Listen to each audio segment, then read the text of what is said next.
Hello, welcome to what I've watched. It's that time of the month where I go through everything I've watched for that month. So I watched quite a lot throughout May, some interesting ones. I'll just go on the diary on Letterboxd, as you can see, quite a lot of films. Starting on the 1st, I think, so down we go. Yeah. So on the 1st of May, I watched Zombie Flesh Eaters. It's a rewatch, yeah, the Lucio Fulci film from 1979, Zombie Shocker. Yeah, I had a really good time with it. Probably the most I've enjoyed it. Tells the story of a Caribbean island that's had an zombie outbreak, and this doctor's trying to figure it out and stuff, but he's been experimenting as well. A group end up there.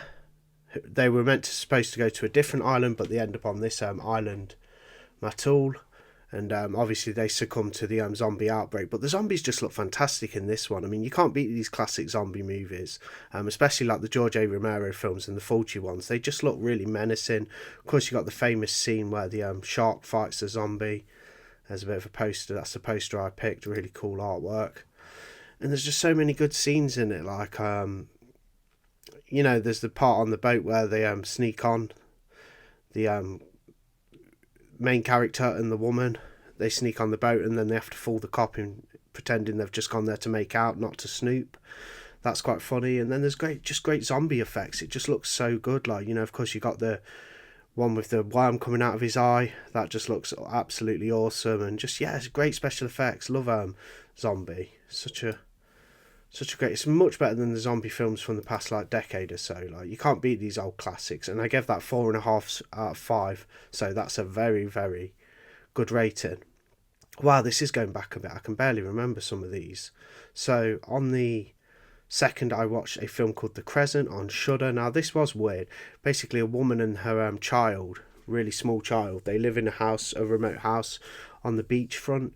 And all this weird stuff starts happening. Like, they meet a couple of weird people, and this guy keeps showing up, and he enters the house. And it's one of those where you question whether it's a dream sequence or actually reality. But The Crescent, really weird one from 2017, directed by Seth A. Smith. Yeah, very bizarre. I do recommend it though. I quite enjoyed it for what it was. Gave it 3.5. So that's a pretty good rating from me, especially just for a random one. On the 2nd, watch The Animal with Rob Schneider in it. My brother had it on the TV. I gave that 2 stars out of 5. I've seen it before. It's terrible. Vampires and Other Stereotypes from the Visual Vengeance line. Watched the Blu-ray. Gave that 2 stars, 1994. Didn't think much to it. A couple of good special effects bits in there, but overall pretty boring narrative and just a bit. I mean, I know they're cheap films because they're low budget on Visual Vengeance, but this just felt extra cheap and not very good. On the 3rd, watched the Garbage Pail Kids movie. Gave that 3 out of 5. Yeah, got the new media book. Thought it was okay, bit of fun. Kind of had some charm to it, but yeah, it's quite bad. From 1987. Watched Witch Story from 1989. Gave that 3 stars. Watched the Vinegar Syndrome release. Then I picked up 88 Films' Shockwaves, and I watched that on the 5th, 1977. Stars Peter Cushing, actually. He's in there. Here's a look at the poster for Shockwaves. Yeah, about these sort of zombie guys, coming back from the dead, attacking these folk on an island. Visitors to a remote island discover that a reclusive Nazi commandant has been breeding a group of zombie soldiers. That's it. So these kind of Nazi zombie soldiers are after them and stuff. It's quite tame though. It was only a certificate 12, so I mean, I kind of enjoyed it. Peter Cushing gives quite a good performance in there. You've got guys like John Carradine, Fred Butch, Brooke Adams, Jack Davidson, Luke Haplin, DJ Sidney, Don Scott, Clarence Thomas, and a whole bunch of other cast. Yeah, 2.5. Didn't do too much for me. I was looking forward to that one. I've been meaning to get hold of it for years. I've had my eyes on the Vinegar Syndrome. Not Vinegar Syndrome, sorry, the Blue Underground Blu-ray. But 88 released it, so I did get that, but I wasn't too impressed. Rewatched Ticks. Always love watching Ticks. I think I covered this in a weekly what I watched update, but yeah, rewatched first time watching it on 4K, because when I first watched it, I watched it on YouTube. Then I saw that Vinegar Syndrome were releasing it, so I snagged the 4K. First time on 4K though, I cracked it open and finally watched my 4K for a rewatch, and it's just such a fun film. Great 1993 romp, plenty of bug action about this group of young people on a what do you call them, like a retreat. One of the girls has her dad who with them who runs it.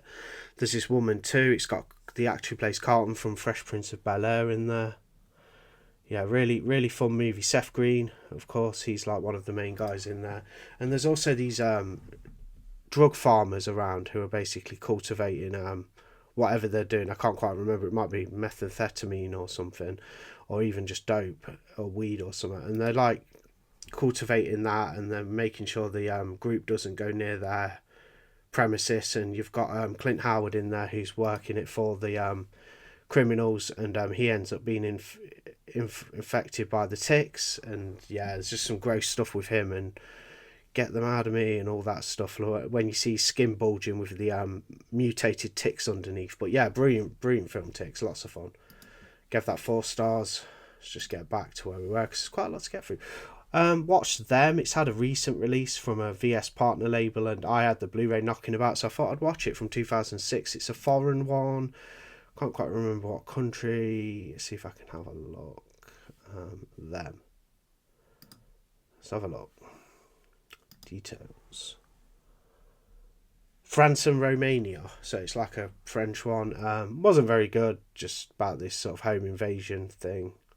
Bit like a sort of lesser version of the original Strangers. Didn't think much to them at all. Gave it 2 stars.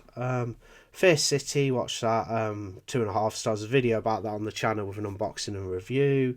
Tremors 2 Aftershocks, gave that 3 stars. That was quite fun. Great 4K as well from Arrow. Finally got around to putting the Arrow 4K on. And yeah, the daylight scenes just looked stunning.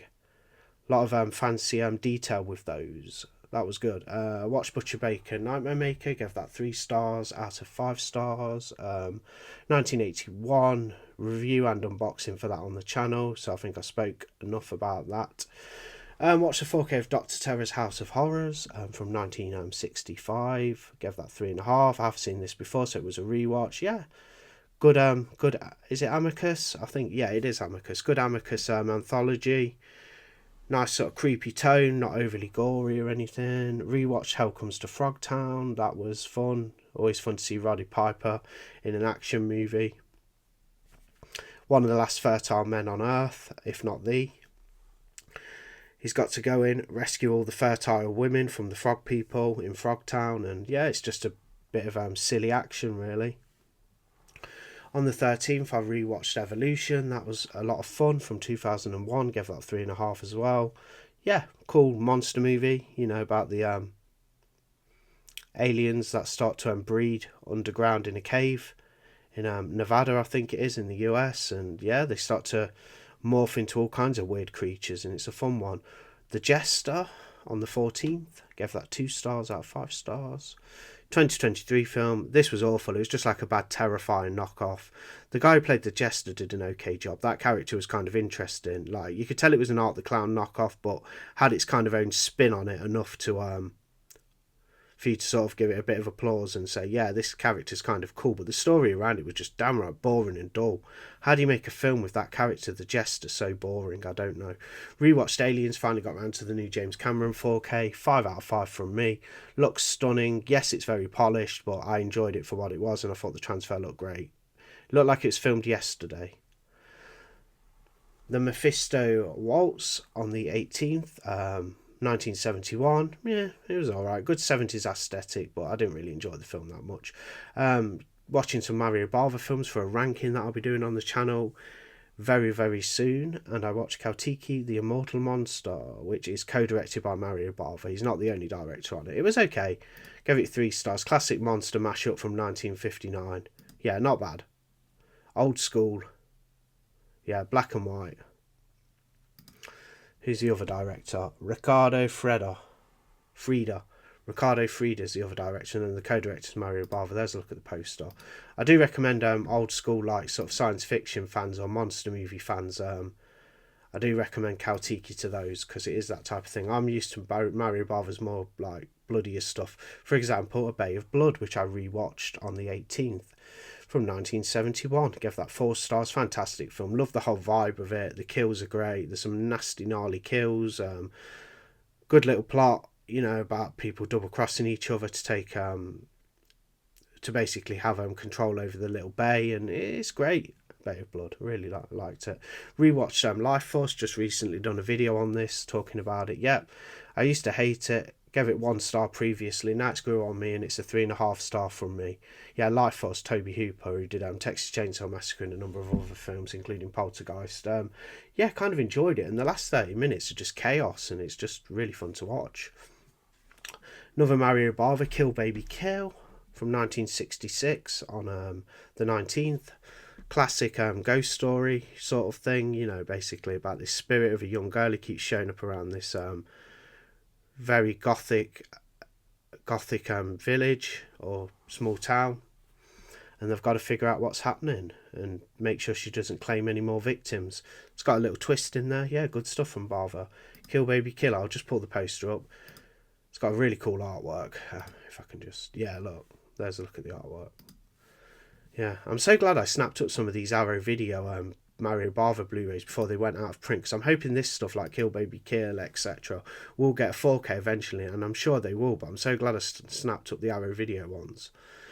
Baron Blood, yeah, enjoyed it, 3.5. Not one of my favourite Bava films, but good. Rewatched Patrick, the exploitation film from 1978. Gave that 4 stars. I think that's pretty damn good. I enjoyed that one. Watched Crimson Peak 4K from Arrow. Fantastic set. Really well packaged, you know, like the aesthetic of the whole set design, you know, the design of the set looks absolutely phenomenal. The film, I think, is okay, from Guillermo del Toro. Yeah, pretty good movie. Not one of my favourites from him. I prefer even The Shape of Water, Pan's Labyrinth, you know. 21st, rewatched Inferno, video on the channel about that from 1980, follow up to Suspiria, directed by Dario Argento. Yep, the colours pop. It aesthetically, and as far as you know, the colour palette goes, it could rival Suspiria in the way it looks. It's just not got that kind of as good a story. The plot's not as good as Suspiria, but it's a nice follow up and it's a great film as well. 4.5 from me. $5 for an August Moon, directed by Mario Bava. Rewatch that. 4.5. Brilliant film. It's a mystery set at a condo on the beachfront in the middle of nowhere on a remote island, and it's just, you can see them all there, in the bodies in the freezer. People keep turning up dead.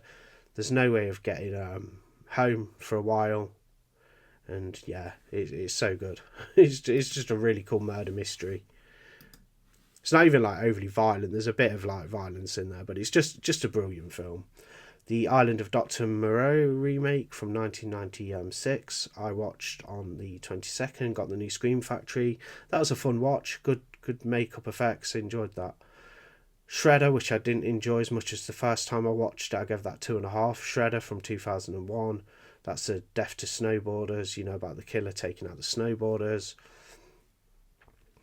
4K of The Long Good Friday, really good looking 4K. Like I've been saying on the channel and review for this itself, fantastic 4K from Aaron. The film looked very gritty and nice, you know, very nice, and it's probably in the best shape it's ever going to look. Like, you know, it looked really well done, but not the most polished transfer. So if you're a fan of like a bit of grain and the sort of natural look to the film, you'll really like that 4K, because they didn't overly polish it like they did with the James Cameron stuff, which I personally think looks great anyway. I don't mind the polish, but Long Good Friday does keep a lot of its like natural look and like elements, and looks very gritty even on 4K, but not the biggest jump from Blu-ray you're going to see, I'd say. Planet of the Vampires, that was a fun one, enjoyed that.